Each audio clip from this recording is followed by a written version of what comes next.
Hello மக்களே, கார்த்தி ரேவதி செம்ம இன்ட்ரெஸ்டிங்காக போயிட்டுருக்கு. நம்ம சாமுண்டேஸ்வரியும் கோபத்தில் கார்த்தியை போட்டு தள்ளலாம் அப்படின்னு சொல்லிட்டு வராங்க. அதே சமயத்தில் நம்ம கார்த்தி செம மாசாட்டு புதையல் இருக்கக்கூடிய இடத்த கண்டுபிடிச்சிட்டாங்கன்னே சொல்லலாம். நம்ம கார்த்தியும் அவங்க அம்மாவோட சிலை இருக்கக்கூடிய இடத்துல போய் பார்க்குறாங்க. அங்கே சில முத்துகள் எல்லாமே செதறி கிடக்கதை கவனித்த உடனே என்னது இது முத்தம் கிடக்குது, அதே சமயத்தில் ஏதோ இன்ஜெக்ஷன் இருக்கிற மாதிரி இருக்குன்னு சொல்லிட்டு கார்த்திக்கு ஒரு ஐடியா கிடைக்குது.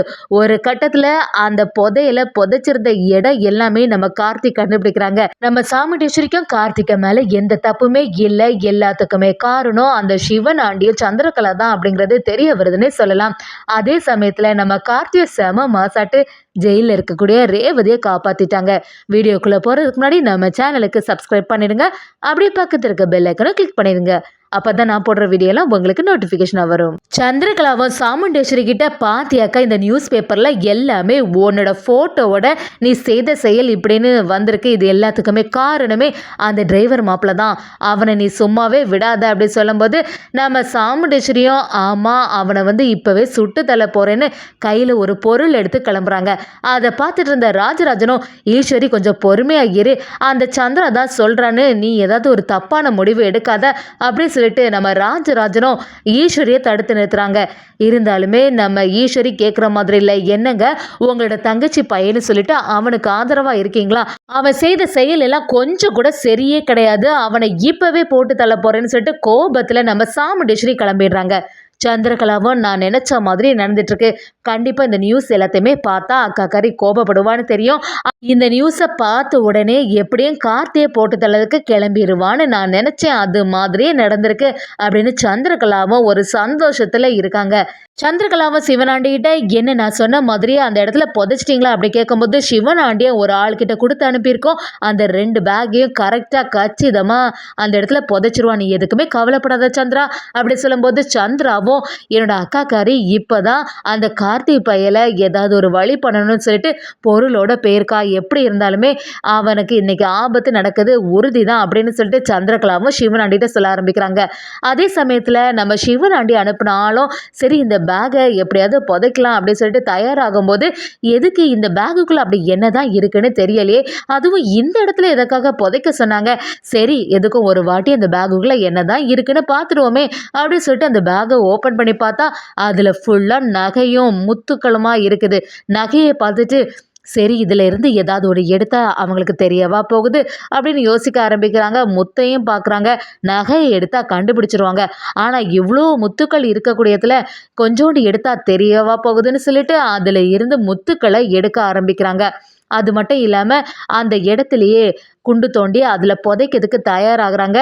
இன்னும் கொஞ்சம் முத்துக்கள் எடுக்கும்போது அவங்களுக்கு தெரியாமல் அது பக்கத்துலேயே சிந்திடுது. இது எதுவுமே அந்த ஆளும் கவனிக்கவே இல்லை. காலில் அடிபட்ட உடனே அந்த இடத்துல இன்ஜெக்ஷனும் போட்டுட்டு சரி எல்லாத்தையுமே இந்த பேகு மொத்தமாக மூடி உள்ளே வச்சிட வேண்டியதானே அந்த புதையல் பேக் எல்லாத்தையுமே மண்ணுக்கடியில் புதைச்சி எந்த தடையும் இல்லாதவாறு கரெக்டாட்டு அந்த இடத்த மறைச்சி வச்சிடுறாங்கன்னே சொல்லலாம். அதே சமயத்தில் நம்ம கார்த்தியும் ரேவதியை பார்த்துட்டு ரொம்ப ஃபீல் பண்ண ஆரம்பிக்கிறாங்க. பாவ ரேவதி என்னால் தான் கஷ்டப்படுறா, கூடிய சீக்கிரத்தில் உண்மையை நிரூபித்தாதான் நம்ம ரேவதியை சீக்கிரமாக வெளியில் கூட்டிகிட்டு வர முடியும், எனக்காக ரேவதி இவ்வளோ பெரிய தியாகத்தை பண்ணியிருக்காளேன்னு சொல்லிட்டு ரொம்பவே ஃபீல் பண்ண ஆரம்பிக்கிறாங்க. கார்த்தியும் சரி நம்ம அம்மாவை போய் பார்த்துட்டு வரலாம் அப்படின்னு சொல்லிட்டு அம்மா சிலை இருக்கக்கூடிய இடத்துல போய் நம்ம கார்த்திக் கிளம்புறாங்க. கார்த்தி அவங்க அம்மாவை சிலையை பார்த்த உடனே அம்மா எதுக்கு தான் இப்படிலாம் நடக்குதுன்னு தெரிய மாட்டேங்குது, எப்படியாவது அந்த புதையல் எங்கே இருக்குன்னு சொல்லிட்டு எனக்கு காட்டி தாங்கம்மா அப்படி சொல்லிட்டு ஃபீல் பண்ண ஆரம்பிக்கிறாங்க. இன்னைக்கு அத்தைக்கு மேலே இவ்வளோ பெரிய திருட்டு பழைய போட்டது மட்டும் இல்லாமல் இந்த சந்திரகலா எல்லாரும் சேர்ந்து சூழ்ச்சி பண்ணி நியூஸ் பேப்பரில் வரைக்கும் அவங்களோட பேரை எல்லாம் போடுற மாதிரி வச்சுட்டாங்க. அது மட்டும் இல்லாமல் ரேவதி எனக்காக லாக்கப்பில் இருக்கா, இது எல்லாத்துக்குமே காரணமே அந்த புதையல் தான், அந்த புதையலை மட்டும் நான் கண்டுபிடிச்சி அவங்க மேலே எந்த தப்புமே இல்லைன்னு சொல்லிட்டு நிரூபிச்சிட்டேன்னா அதுக்கப்புறமா எல்லாமே சரியாயிடும்மா அப்படின்னு சொல்லிட்டு நம்ம கார்த்தி அந்த இடத்துல சொல்ல ஆரம்பிக்கிறாங்க.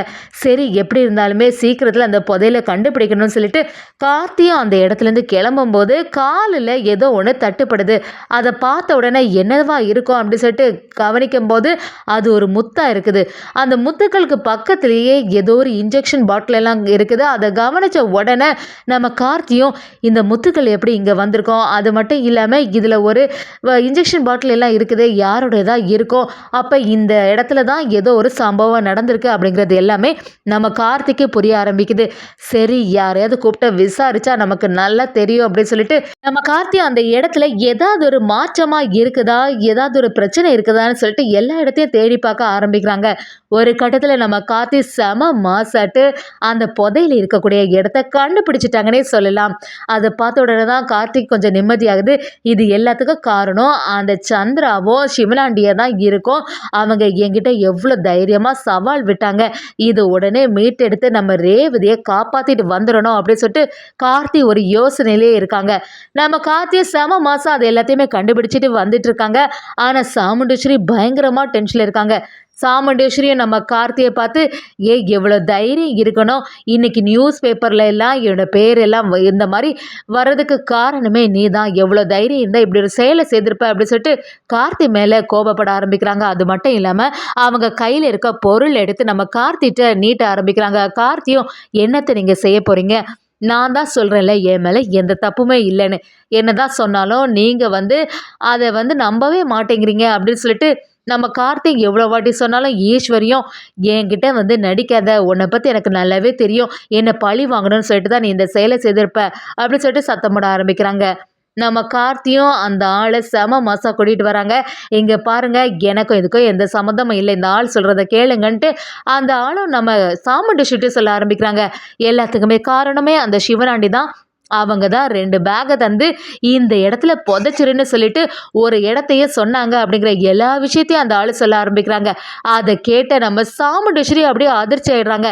என்ன சொல்கிறீங்க நீங்கள், அப்போ அந்த புதையல் இப்போ எங்கே இருக்குது அப்படின்னு சொன்ன உடனே நம்ம புதையல் எல்லாத்தையுமே மீட்டெடுத்துட்டோம் அப்படிங்கிற எல்லா விஷயமும் நம்ம சாமுண்டேஸ்வரிக்கே தெரிய வருது. ஆனால் இது எதுவுமே தெரியாத சந்திரகலாவும் வீட்லேயே இருந்துட்டு சாமுண்டேஸ்வரி அக்கா இப்போ அந்த கார்த்தியை போட்டு தள்ளியிருப்பாங்க, சீக்கிரத்தில் நமக்கு ஒரு நல்ல நியூஸ் வரதான் போகுது, அது மட்டும் இல்லாமல் நம்ம அந்த கார்த்தி அந்த இடத்த கண்டுபிடிக்கிறதுக்கு வாய்ப்பே இல்லை அப்படின்னு சொல்லிட்டு ஒரு சந்தோஷத்தில் இருக்காங்கன்னே சொல்லலாம். நம்ம சாமுண்டேஸ்வரியும் வீட்டுக்கு வந்த உடனே சந்திரகலாவும் என்னாச்சுக்கா, அந்த டிரைவர் பையில போட்டு தள்ளிட்டியா என்னையாது அப்படின்னு விசாரணை பண்ணும்போது நம்ம சாமுண்டேஸ்வரியும் இல்லை சந்திரா, எல்லாத்துக்குமே காரணமே அந்த சிவனாண்டி தான், அதை தெரிஞ்சுக்காம நான் அந்த கார்த்தியை போட்டு தள்ளலாம் அப்படின்னு சொல்லிட்டு தான் கிளம்புனேன், ஆனால் அதுக்குள்ளே அந்த கார்த்தி எல்லாத்தையுமே நிரூபிச்சிட்டான்னு சொல்கிறாங்க. அதை கேட்டோன்னே சந்திரகலா அப்படியே அதிர்ச்சி ஆகிடுறாங்க. என்ன சொல்கிற அக்கா, என்னாச்சு அப்படின்னு சொல்லும்போது சாமுண்டேஸ்வரி நடந்ததை எல்லாத்தையுமே சொல்ல ஆரம்பிக்கிறாங்க. எல்லாத்துக்குமே காரணமே அந்த சிவனாடிதான்னு சொல்லிடுறாங்க.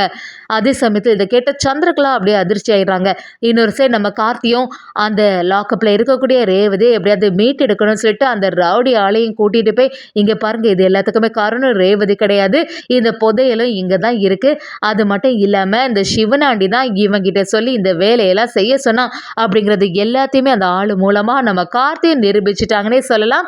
அதே சமயத்தில் பஞ்சாயத்தில் உள்ளவங்க எல்லார்கிட்டையுமே நம்ம சாமுண்டேஸ்வரி பற்றின நல்ல குணம் எல்லாமே தெரிய வருது. சாமுண்டேஸ்வரி கிட்ட மன்னிப்பு கேட்க ஆரம்பிக்கிறாங்க. நம்ம சாமுண்டேஸ்வரி மறுபடியும் தலைவியாக தான் இருக்காங்கன்னே சொல்லலாம்.